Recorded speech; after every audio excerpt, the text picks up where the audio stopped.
Hey everybody, Marcel with Irnieracing YouTube channel. We have a continuation of the housing crisis by Chrystia Freeland and her liberal goons. That's right, guys, the Wicked Witch of Canada is going to answer some questions. Let's see how she hems and haws her ways to think about how to lie and not answer the question. Here we go. I didn't want to presume. You might want to ask someone else. No. Deputy Prime Minister, documents obtained by Canadian press show your government was warned that housing construction had not kept up with population growth, largely because of Canada's immigration targets.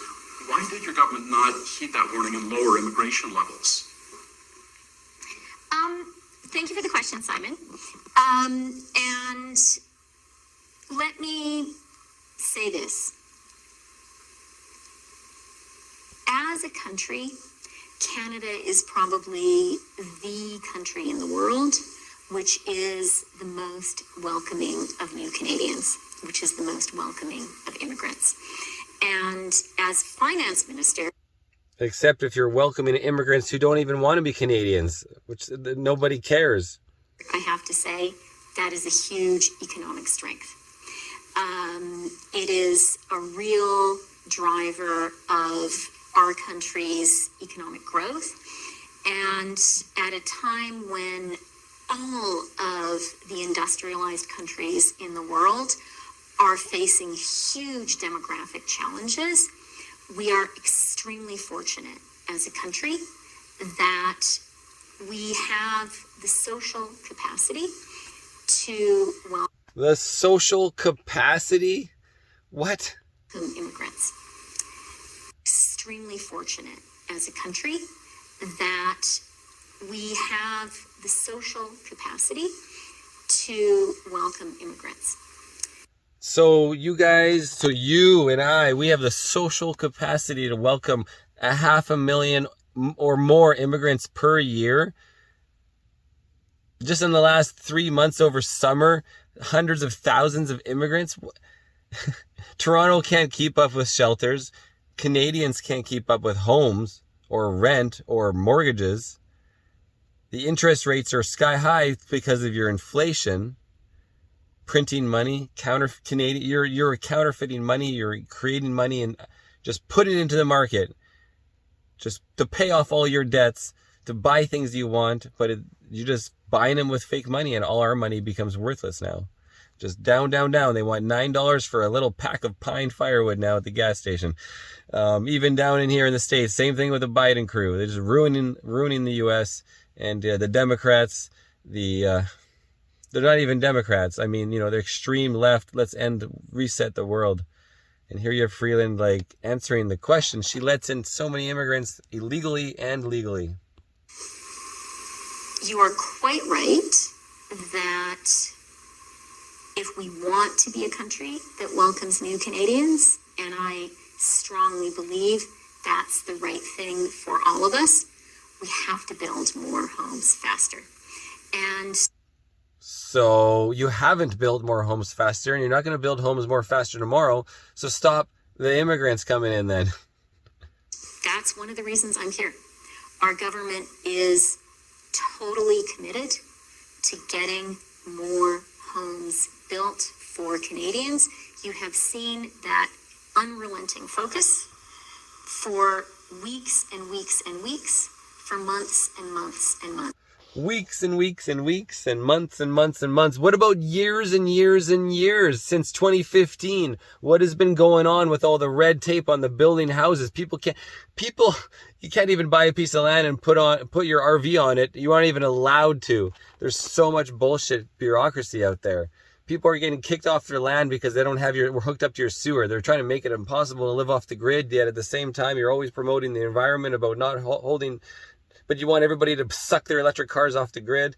It's just so that's why that doesn't make any sense. It's total failure. Everything must fail, and everything will fail together in one big pot of stew of failure and reset. And, we started the parliamentary session in the fall by lifting the GST on purpose-built rental on projects exactly like this one. Huge impact. Mike Moffat estimates that's 200 to 300,000 new homes will be built. You saw in the fall economic statement, we added $15 billion to the apartment construction loan financing program, which is financing projects exactly like this. And one of the reasons I'm so glad to be here today is to highlight the work on getting more homes built faster. We have been pushing very, very hard over the past few months, but it's not brand new. This project started in 2018 and was made possible by programs that were in.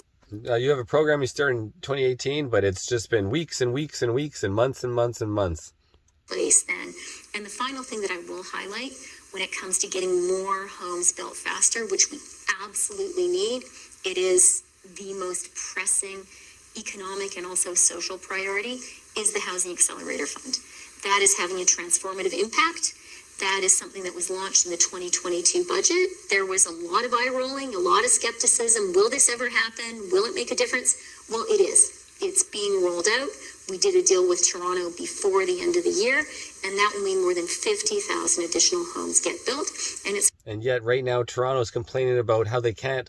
You guys should be paying to help them with the shelters because you keep sending all the immigrants to Toronto. You're guiding them to Toronto. And Toronto's saying the federal government needs to pay for this, or we need to raise our tax 6% in Toronto of our income tax for citizens. $471 million for the city of Toronto.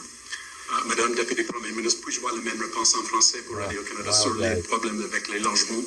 This is just painful listening to Freeland. Should we listen to one more question? Can you manage? Can you stick with it? Oui. Bien sûr.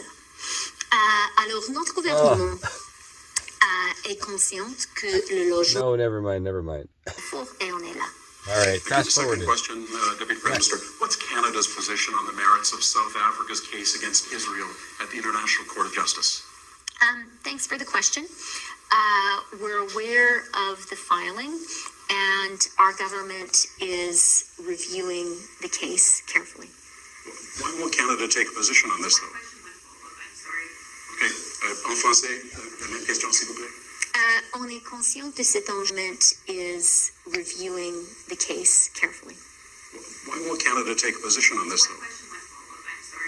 Okay, en français, la même question, s'il vous plaît. Our position is we are reviewing it. There you go, guys. No comment. We're reviewing it. We suffered through a little Chrystia, the witch Freeland. Miss Piggy, thanks for watching, guys. Another Irnieracing, guys. Peace. No more.